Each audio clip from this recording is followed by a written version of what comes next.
महाराष्ट्राच्या संत परंपरेचा आणि वारकरी संप्रदायाचा महिमा सांगणारा आषाढी एकादशीचा पवित्र उत्सव रयत शिक्षण संस्थेच्या रयत इंग्लिश मीडियम स्कूल दहिवडी येथे अत्यंत भक्तिमय आणि उत्साहपूर्ण वातावरणात साजरा करण्यात आला।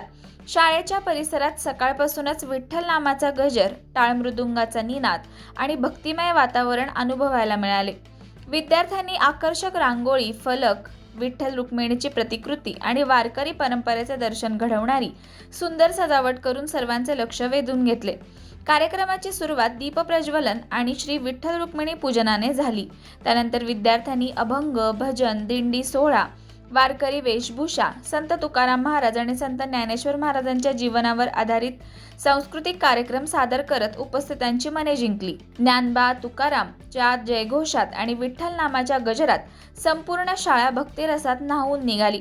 विद्यार्थ्यांनी सादर केलेल्या विविध कलाविष्कारांमधून भक्ती, समता, प्रेम, सेवा आणि मानवतेचा संतांनी दिलेला संदेश प्रभावीपणे मांडण्यात आला।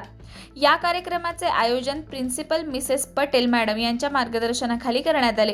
कार्यक्रम यशस्वी करण्यासाठी Khilare sir, Swami sir, Narale sir, Suryavanshi madam, Shirke madam, Priyanka madam, Chede madam, Bhondve madam, Khade madam, Shirkule madam, Renuka madam, Yogini madam, Supriya madam, Nale madam, Prachi madam, Priya madam, Prerana madam तसेच आवटे आंटी, लोहार आंटी आणि मुलाणी आंटी यांनी विशेष परिश्रम घेतले। शिक्षकांच्या मार्गदर्शनामुळे आणि विद्यार्थ्यांच्या उत्स्फूर्त सहभागामुळे संपूर्ण कार्यक्रम अतिशय शिस्तबद्ध, आकर्षक आणि संस्मरणीय ठरला। या उपक्रमातून विद्यार्थ्यांना आषाढी एकादशीचे धार्मिक, सांस्कृतिक आणि सामाजिक महत्त्व समजावून सांगण्यात आले। तसेच संतांच्या विचारांचा वारसा जपत भारतीय संस्कृती, नैतिक मूल्ये आणि समाजप्रेम यांचा संदेश विद्यार्थ्यांपर्यंत पोहोचवण्याचा प्रयत्न करण्यात आला।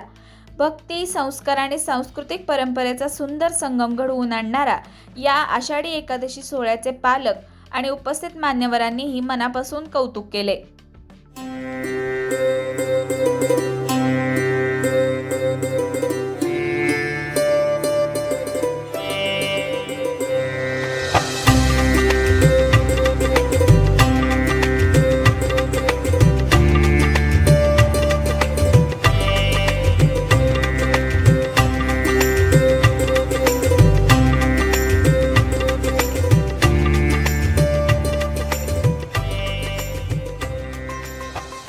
येथे जणू काही काय झालेलं आहे, बाल वारकरी हा विठ्ठलांच्या जी वारीला जातात त्या लोकांच्या रूपात मला दिसून येतोय। वारकरी रूपातले जे वारकरी विठ्ठलाच्या दर्शनाला जातात, असेच आपल्या इथे आज बाल रूपात विठ्ठल, छोटे असे विठ्ठल आणि रुक्मिणी तयार झालेले आहेत। सुंदर दिसत आहेत ना, ते छान दिसत आहेत ना। तुम्ही सगळे सुद्धा अप्रतिम दिसतात। तुम्हाला आज मी एक सुंदर अशी गोष्ट सांगणार आहे। तुम्हाला सगळे ज्ञानेश्वर आणि तुकाराम माहित असतील, पालख्या माहित असतील, परंतु त्यांची कहाणी माहित नसेल। ऐकायला ते सगळ्यांना